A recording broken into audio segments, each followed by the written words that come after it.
বলেন ইবলিস কয়টা সাজদা অমান্য করছে? জোরে বলেন কয়টা? একটা। আপনার জীবনের হিসাব না আদায় করলেন কয়টা? আমি আপনাকে ফাইনাল কথাটা শুনে দেই।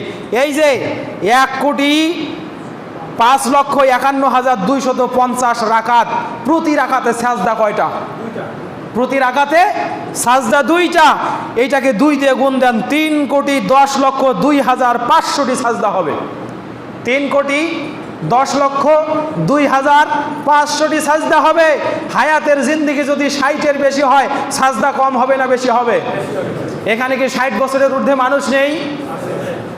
আমাদের দেশের গড় আয়ু এখন হয়েছে 78 বছর। কত বছর? আওয়ামী লীগ সরকার এসে মানুষের গড় আয়ু বাড়িয়ে দিয়েছে, নাউজুবিল্লাহি মিন যালিক। তারা গর্ব ভরে বলে আমরা মানুষের মেডিকেয়ার ভালো নেই, আমরা মানুষদের ঘরে ঘরে মেডিসিন পৌঁছে দিয়েছি, মানুষের জীবনযাত্রার মান বাড়িয়ে দিয়েছি, এখন মানুষের গড় আয়ু 78 বছর। বেফাদলিল্লাহ, যদি তারা এটা বলতো ইনশাআল্লাহ বা আল্লাহর রহমতে, তাহলে কথাটি ঠিক ছিল। এটা হলো আকীদাগত ভ্রষ্টামি। সম্মানিত হাজরিন, তো মেনে নিলাম মানুষের বয়স যদি 78 হয়, তাহলে সাজদা থেকে গাফিল হওয়ার পরিমাণ বাড়বে না কমবে? আমি 60 বছরের পরিসংখ্যান শুনলাম। কোন ব্যক্তি যদি 60 বছর বাঁচে, আর এই 60 বছর যদি সে আল্লাহর সালাত আদায় না করে জীবন কাটিয়ে দেয়, বলেন তো কতটা সাজদা অমান্য করে? 3,10,02,500টি। 3,10,02,500টি সাজদা এই 50 বছরে সে অমান্য করলো। ইবলিস অমান্য করলো একটা সাজদা, যার কারণে ইবলিস জাহান্নামী। তো ইবলিস যদি 100 কোটি বছর জাহান্নাম কাটে, এই মানুষটার কত কোটি বছর জাহান্নাম হওয়ার কথা? কথা বলেন। কিনারা খুঁজে পাওয়া যাবে? উপায় খুঁজে পাওয়া যাবে? খুঁজে পাওয়া যাবে না। আমার ভাইরা, আপনাকে সাবধান হতে হবে, খুব সতর্ক হতে হবে। আল্লাহ তাআলা বলছেন ওয়ামুর আহলাকা বিসসালাত, হে পৃথিবীর অভিভাবক যারা, তোমরা তোমাদের অধীনস্থ মানুষদেরকে সালাতের আদেশ দাও। সালাতের আদেশ মানে 7 বছরে আদেশ, আর 10 বছরে কি কোপানি। 10 বছরে সালাতে যাবে না মানে ঘাড় ধরে ওকে মসজিদে আনতে হবে। 10 বছর বয়সে সালাত আদায় করবে না মানে বাড়ি থেকে তার ভাত বন্ধ করে দিতে হবে। আব্দুর রাজ্জাক বিন ইউসুফ খুব বলিষ্ঠ কণ্ঠে কথাটি বলেন, তোমার মাকে তোমার বাবাকে যদি বাজারের পুরুষ আর মহিলা প্রমাণ করতে না পারি, আমি এই মঞ্চে আর কথাই বলবো না। কেন? আল্লাহ রাসূল সাল্লাল্লাহু আলাইহি সাল্লাম হযরতে মুআয বিন জাবাল রাদিয়াল্লাহু তাআলা আনহুকে 10টি উপদেশ দিয়েছিলেন। হাদিসখানা পাবেন মিশকাতুল মাসাবি, বাবুল কাবাইর ওয়া আলামাতিন নিফাক, একেবারে শেষের হাদিস, 59 নম্বর হাদিস। হযরতে মুআয বিন জাবালকে আল্লাহ রাসূল সাল্লাল্লাহু আলাইহি ওয়াসাল্লাম 10টি উপদেশ দিলেন।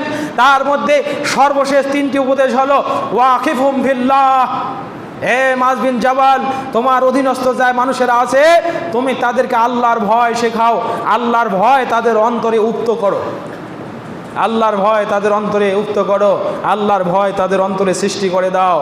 ওয়ালা তারফা আসাকা আদাবা, খবরদার তোমার হাতের লাঠি, যে লাঠি দিয়ে তুমি তাদেরকে শাসন করতে, ওই লাঠিটা ফেলে দিও না।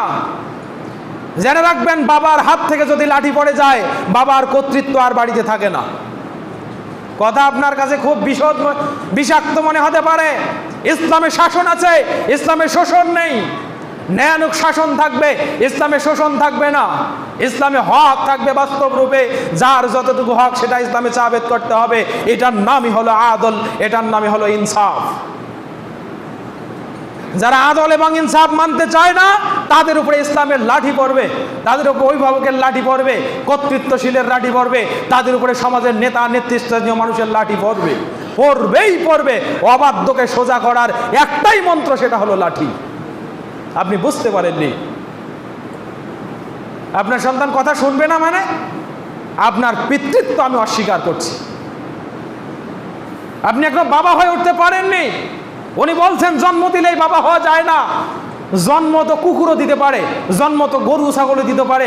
তো গরু ছাগলের সন্তান যেটা, সেটা পৃথিবীতে আসেই গরু অথবা ছাগল হয়, কিন্তু মানুষের সন্তান যেটা, সেটা পৃথিবীতে এসেই মানুষ। হয়তো সুরতে মানুষ হয়, কিন্তু আকীদাতান মুসলমান হতে পারে না। মুসলমান হতে গেলে, সভ্য সুন্দর সুশ্রী মানুষ হতে গেলে এটাকে ছাঁচে ফেলতে হবে, এটাকে আদর দিতে হবে, এটাকে সোহাগ করতে হবে, এটাকে শেখাতে হবে, পড়াতে হবে, বুঝাতে হবে। আর শেখানো, পড়ানো, বুঝানোর জন্য আল্লাহ তাআলা জন্ম থেকে নিয়ে 10 বছর সময় দিয়েছে। এই 10 বছর আপনি কিছুই করতে পারলেন না। এখন সন্তানের বয়স 20 বছর। এই 20 বছর আগে সন্তানকে একটা হেই শব্দ করেননি। 20 বছর পরে যেই সন্তানকে মারতে যান, সেই সন্তান আপনার এক হাতে লাঠি, সন্তানের হাতে হয় 2টা লাঠি। এরকমও চরিত্র আছে না নাই? এই কুলাঙ্গার এরকম পৃথিবীর ঘরে ঘরে, মুসলমানদের ঘরে ঘরে তৈরি হয়েছে। না বোঝে বাবা, না বোঝে মা, না বোঝে ভাই, না বোঝে বোন, ও পারিবারিক বন্ডিং কিছুই বোঝে না। ও পিতামাতার উপরে তেড়ে আসে নিজের স্বার্থে আঘাত হলে। সে সন্তানকে এখন আপনি সালাত শেখাবেন কি করে? তার কারণ গোড়ায় গলদ, আপনিও সালাত আদায় করেন না। আর ওই 10 বছর যে শিক্ষণীয় সময় ছিল আপনি আদায় না করার কারণে আপনার হাত ধরে ধরে আপনার সন্তানটা মসজিদমুখী হয় নাই। যার কারণে 20 কেন, ওর বয়স যদি 100 বছরও হয়, ওর ওই বিবেক না ফুটলে তাকে যতই শাসন করেন না কেন মসজিদে ঢোকাতে পারবেন? দোষ কার? দোষ সন্তানের নাকি আপনার? এবার অনুতপ্ত হন, নিজের আঙ্গুল নিজে কাটেন। হুজুরকে বিচার দিয়ে লাভ নাই যে হুজুর পানি পড়া দেন, সন্তান কথা শোনে না। হুজুর দোয়া করেন, স্ত্রী কথা শোনে না। হুজুর দোয়া করেন, মেয়ে সন্তান কথা শোনে না। হুজুর যতই দোয়া করুক, এই দোয়াতে কোনো কাজে আসবে? এই দোয়াতে কোনো কাজ নাই। সম্মানিত ভাইরা, এজন্য বলছি, আল্লাহ রাব্বুল আলামিন বলছেন ওয়ামুর আহলাকা বিসসালাত, তোমরা তোমাদের সন্তানদেরকে, অধীনস্থদেরকে সালাতের আদেশ দাও। ওয়াসতাবির আলাইহা, আদেশ দিয়েই ক্ষান্ত হবে না, সেজন্য সালাতের উপরে অবিচল থাকে, সেজন্য পাঞ্জেগোনা সালাতে ঠিকঠাক সময় যায়, সে সময়টার দিকেও খেয়াল রাখো, তাকে তুমি অবিচল রাখো। এমনও পরিবার দেখেছি, ফজরের সালাতের ওয়াক্ত হলে ঘর থেকে চিল্লাচিল্লি, এ বাবা উঠো, আর ঘুমানো যাবে না, ওঠো সালাত আদায় করো। সালাত আদায় করার পর একটু কোরআন মাজিদ পড়ো, কোরআন তেলাওয়াত করো, আল্লাহর রহম পাবে। এজন্য কবি বলছেন, খুব সকালে জেগে ওঠো, ঘুমিয়ে থেকো না, অজু করে নামাজ পড়ো, অলস হইও না।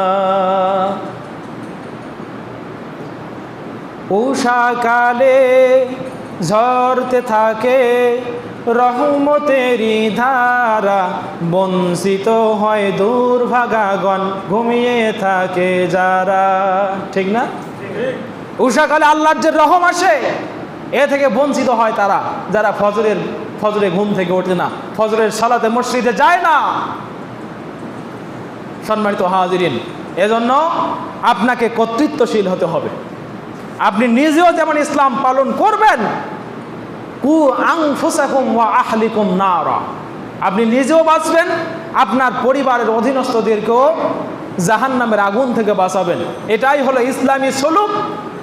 আল্লাহ তো বলবেন, ফেরেশতাকে বলছেন, জিবরাইল যাও জমিনের ওই কর্নারটা নড়িয়ে দিয়ে আসো। জিবরাইল যাও জমিনের ওই কর্নারটা নড়িয়ে দিয়ে আসো। মিশকাতুল মাসাবি কিতাব কিতাবুল আদাব, বাবু আমর বিল মারুফ ওয়ান নাহি আনিল মুনকার, এখানে তিরমিজির সহিহ হাদিস। জিবরাইল আমিন বলবেন, রব্বুল আলামিন কেমনে ওই জমিনটা নাড়াবো? ফিহা আবদান ইউসাব্বিহুনাক ওয়া ইউকাব্বিরুনাক, সেখানে এমন একটা বান্দা আছে যে তোমার তাসবিহ করে, তোমার বরত্ব প্রমাণ করে। জমিন যদি নড়িয়ে দেই, জালেমগুলো তো মরবে, তোমার ওই বান্দাও মরবে।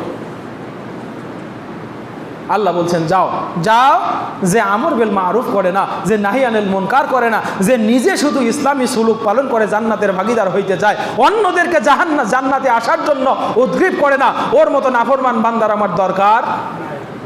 তো একা একা ইবাদত করলেও বাঁচা যাবে? একা ইবাদত করলেও বাঁচা যাবে? আপনার জন্য সামাজিক রেসপন্সিবিলিটি আছে। As you are a human being or social being, you have a responsibility. আপনি সামাজিক জীব হিসাবে আপনার সামাজিক কাঠামোবদ্ধতা আছে, দায়বদ্ধতা আছে। আপনি ইবাদত করে একাই জান্নাতে যাবেন আর বাকিগুলো সব পোকার মতো জাহান্নামে যাবে, তাই বা হয় কি করে? আল্লাহ তাআলা সেটাকেও নিষেধ করেছেন। সুতরাং ইসলাম হবে একামতের ভিত্তিতে। ইসলাম কিসের ভিত্তিতে হবে? একামতের ভিত্তিতে ইসলাম প্রতিষ্ঠিত হবে। আর প্রতিষ্ঠা কখনো একা একাই করা যায় না, প্রতিষ্ঠা করতে হয় সমাজবদ্ধভাবে। সম্মানিত হাজিরিন, আজকে আমরা কি ওয়াদা করতে পারি না আমরা নিজেরাও সালাত আদায় করব?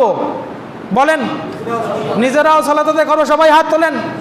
আপনার কোনো কৈফিয়ত খাটবে না সালাত ছাড়া, জেনে রাখবেন। হাত তুলে ধরে থাকেন, আমার কথাগুলো শোনেন। আপনার জীবনে যদি সালাত না থাকে, আপনার জীবনে কিচ্ছু থাকবে না। আপনার এই লক্ষ টাকার কোরবানি এটা কোনো কার্যকর হবে না। আপনি যতই সত্য কথা বলেন, যত দান সদকা করেন, কোনোটাই কাজে আসবে না। সেজন্য আল্লাহর কাছে ওয়াদা করেন, আল্লাহ আমরা আজকে থেকে 5 ওয়াক্ত সালাত আদায় করব। জোরে বলেন। আমাদের অধীনস্থ যারা, তাদেরকে সালাতের জন্য আদেশ করব। আমরা 5 ওয়াক্ত সালাত মসজিদে আসবো ইনশাআল্লাহ। আল্লাহ তুমি কবুল করো, আল্লাহুম্মা আমিন। মুয়াজ্জিন সাহেব রেডি থাকবেন। আজকে থেকে যদি সালাত মসজিদের নামাজির সংখ্যা বেশি না হয়, বুঝতে হবে এই মানুষগুলো, আমি এখানে থেমে গেলাম, কথাটা আগামী দিন বলবো। সম্মানিত হাজিরিন, আল্লাহ রাব্বুল আলামিন আমাদেরকে পাঞ্জেগোনা সালাতে কবুল করুন, আল্লাহুম্মা আমিন। আগামী দিন আমরা কাইফিয়াতুস সালাত, সালাত কিভাবে আদায় করতে হয় সেই বিষয়ের উপরে কথা বলবো ইনশাআল্লাহ। তেলাওয়াত শিখবে, তাসবিহ তাহলিল শিখবে, এই 3 বছরে শিখবে। যেই মুহূর্তে 10 বছর হবে, আল্লাহর নবী আলাইহিস সালাতু ওয়াস সালাম বলেন, ওয়াজরিবুহুম আলাইহা, যদি 10 বছর বয়সে মসজিদে গিয়ে না ঢোকে, তাকে মারো, তাকে প্রহার করো। ওয়া ফাররিকুহুম বাইনাল মাদাজি, তাকে আর তোমার সাথে ধরে থেকো না, তাকে ঘর আলাদা করে দাও, তাকে বিছানা আলাদা করে দাও। 10 বছরের সন্তানকে আপনি আপনার পাশে শুয়ে ঘুমাতে পারবেন না। এটা হাদিসে আল্লাহ রাসূল আদেশ করেছেন। আমি যা বলতে চাচ্ছিলাম বাস্তব পরিসংখ্যান শুনুন। এখন আপনার বয়স যদি 60 বছর হয়, 7 বছর বয়সে আপনার পিতামাতা আপনাকে আদেশ করেছে সালাতের জন্য। 7 থেকে 10 বছর বয়স পর্যন্ত আপনার সালাত, আপনার জীবনের আমল নামা এবার লেখা শুরু হয়ে যাবে। 10 বছর থেকে, তার মানে 60 বছর ব্যক্তি বাঁচলে 10 বছর থেকে সে সালাত শুরু করলো, তার ফরজিয়াত তার উপরে হলো। তাহলে বলেন তো 60 বছর ব্যক্তি বাঁচলে সালাত আদায় করতে পারে কয় বছর? কথা কি বুঝতেছেন সবাই? 50 বছর যদি ব্যক্তি সালাত আদায় করে, তাহলে 50 বছরের দিন হয় 18,250 দিন। কত দিন? 365 দিয়া 50 বছরকে গুণ দেন, 18,350 দিন হবে। প্রতিদিন 5 ওয়াক্ত করে নামাজ আদায় করলে নামাজের ওয়াক্ত হয় এই 18,350, 250 দিনে 91,250 ওয়াক্ত সালাত হয়। কত ওয়াক্ত সালাত হয়? 91,250 ওয়াক্ত সালাত হয়। 91,250 ওয়াক্ত সালাত। বলেন, এক ওয়াক্ত সালাতে ফরজ সালাত কয় রাকাত? 4 রাকাত, 4 রাকাত, 3 রাকাত, 2 রাকাত, 2 রাকাত, তাই না? 4 রাকাত, 4 রাকাত, 3 রাকাত, 4 রাকাত, 2 রাকাত, এই তো 17 রাকাত। এইটাকে আবার 17 দিয়ে গুণ দেন, তাহলে কত হবে? 1,55,000, 1,05,51,250 রাকাত নামাজ। কত রাকাত নামাজ? 1,55,51,250, 1,05,51,250 রাকাত নামাজ ফরজ সালাত। আবার তো সুন্নত আছে, নফল আছে, ওয়াজিব, মুস্তাহাব তো আছে, এগুলো বাদ দিলাম, আমি ফরজ নামাজের কথা বলছি। আপনি তো হিসাব করে কুল পান না, আপনার জীবনের ব্যস্ততা সারে না, আপনি আল্লাহকে খুঁজে পান না। একটা সাজদা আপনি জমিনে করবেন এই সময় আপনার হাতে নাই। অথচ যে শয়তানকে আমরা শয়তান মারদুদ বলি, সর্বদাই আমরা পড়ছি আউযু বিল্লাহি মিনাশ শাইতানির রাজিম। হে আল্লাহ, শয়তানের ওয়াসওয়াসা থেকে, বিতাড়িত শয়তানের কুমন্ত্রণা প্রবঞ্চনা থেকে আমাদেরকে নিষ্কৃতি দাও, আমাদেরকে বাঁচাও। সেই শয়তান, তার জীবনী পড়ে দেখেন, শয়তানের জীবনী দেখেন। এই শয়তান পৃথিবীর জমিনে কথিত আছে, এমন কোন জায়গা নেই যে জায়গায় শয়তানের সাজদার চিহ্ন নেই। আল্লাহর হুকুম অবজ্ঞা করেছে মাত্র একটা। আল্লাহ বলছেন, হে শয়তান, ফাসাজাদুল মালাইকাতু কুল্লুহুম আজমাউন, আল্লাহর আদেশ পাওয়া মাত্র সবগুলো ফেরেশতা সামনে হযরত আদম আলাইহিস সালাতু ওয়াস সালামের জন্য শুকরিয়ার সাজদা করলো। ইল্লা ইবলিসা, আবা ওয়াস্তাকবারা লাম ইয়াকুন মিনাস সাজিদিন। সে অস্বীকার করলো, অহংকার করলো, আল্লাহকে বলল আল্লাহ আনা খায়রুম মিনহু, হে আল্লাহ আমি তার চেয়ে উত্তম। খলাকতানি মিন নার ওয়া খলাকতাহু মিন তিন, হে আল্লাহ তুমি তাকে তৈরি করেছো মাটি থেকে আর আমাকে তৈরি করেছো আগুন থেকে। স্বভাবত আগুন উপরে থাকে না মাটি উপরে থাকে বলেন তো? আগুন উপরে থাকে, মাটি নিচে থাকে। ইবলিস বলছে যেহেতু আগুন থাকে উপরে, মাটি থেকে নিচে, আমি তার উপরে আরোহিত, আমি তার চেয়ে উত্তম, সুতরাং আমি উত্তম হয়ে অদমকে সেজদা করতে পারি না। তার যুক্তি ঠিক ছিল না? বলেন, আপনি যদি উত্তম হন, অধমের কৃতজ্ঞতা স্বীকার আপনি করতে চাইবেন? আপনার যুক্তি তো ঠিক আছে, কিন্তু উত্তমেরও স্রষ্টা যিনি, অধমেরও স্রষ্টা কে বলেন? ডাক দেন আল্লাহ। সৃষ্টি করেছেন আল্লাহ, সেই আল্লাহ আদেশ করেছেন হে ইবলিস তুইও আমার সৃষ্টি আর আদম সেও আমার সৃষ্টি। আমি এক সৃষ্টিকে আর এক সৃষ্টির উপরে প্রাধান্য দেওয়ার মুহূর্তে বলছি উসজুদু লি আদম, তোমরা সকলে আদমের জন্য সাজদায় অবনত হও। বলেন ইবলিস কয়টা সাজদা অমান্য করছে? জোরে বলেন কয়টা? একটা। আপনার জীবনের হিসাব করেন, আপনি জীবনের সাজদা না আদায় করলেন কয়টা? আমি আপনাকে ফাইনাল কথাটা শুনে দেই। এই যে 1,05,51,250 রাকাত, প্রতি রাকাতে সাজদা কয়টা? প্রতি রাকাতে সাজদা দুইটা। এইটাকে 2 দিয়ে গুণ দেন, 3,10,02,500টি সাজদা হবে। 3,10,02,500টি সাজদা হবে। হায়াতের জিন্দেগি যদি 60-এর বেশি হয়, সাজদা কম হবে না বেশি হবে? এখানে কি 60 বছরের ঊর্ধ্বে মানুষ নেই? আমাদের দেশের গড় আয়ু এখন হয়েছে 78 বছর। কত বছর? আওয়ামী লীগ সরকার এসে মানুষের গড় আয়ু বাড়িয়ে দিয়েছে, নাউজুবিল্লাহি মিন যালিক।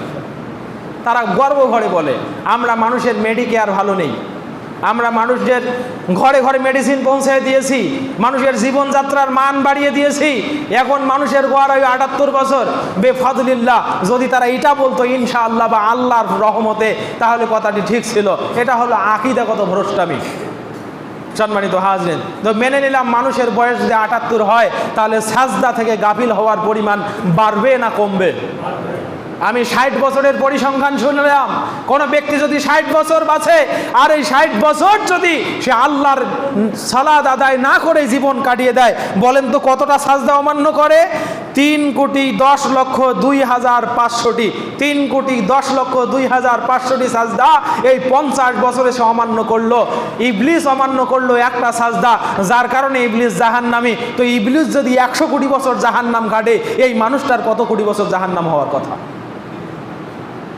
কথা বলেন। কিনারা খুঁজে পাওয়া যাবে? উপায় খুঁজে পাওয়া যাবে? খুঁজে পাওয়া যাবে না। আমার ভাইরা, আপনাকে সাবধান হতে হবে, খুব সতর্ক হতে হবে। আল্লাহ তাআলা বলছেন ওয়ামুর আহলাকা বিসসালাহ, যারা তোমরা তোমাদের অধীনস্থ মানুষদেরকে সালাতের আদেশ দাও। সালাতের আদেশ মানে 7 বছরে আদেশ, আর 10 বছরে কি কোপানি। 10 বছরে সালাতে যাবে না মানে ঘাড় ধরে ওকে মসজিদে আনতে হবে। 10 বছর বয়সে সালাত আদায় করবে না মানে বাড়ি থেকে তার ভাত বন্ধ করে দিতে হবে। আব্দুর রাজ্জাক বিন ইউসুফ খুব বলিষ্ঠ কণ্ঠে কথাটি বলেন, তোমার মাকে তোমার বাবাকে যদি বাজারের পুরুষ আর মহিলা প্রমাণ করতে না পারি, আমি এই মঞ্চে আর কথাই বলবো না। কেন?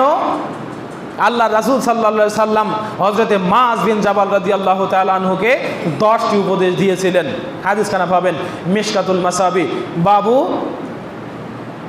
বাবুল কাবাইর ওয়া আলামাতিন নিফাক, একেবারে শেষের হাদিস, 59 নম্বর হাদিস। হযরতে মুআয বিন জাবালকে আল্লাহ রাসূল সাল্লাল্লাহু আলাইহি ওয়াসাল্লাম 10টি উপদেশ দিলেন।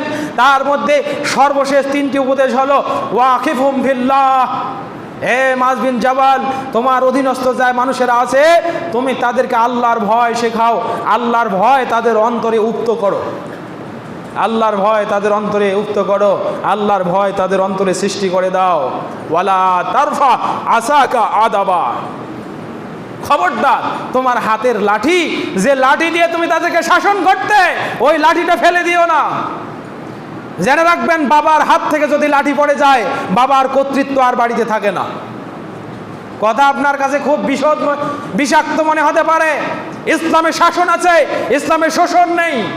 ন্যায়ানুক শাসন থাকবে, ইসলামে শোষণ থাকবে না, ইসলামে হক থাকবে বাস্তব রূপে, যার যতটুকু হক সেটা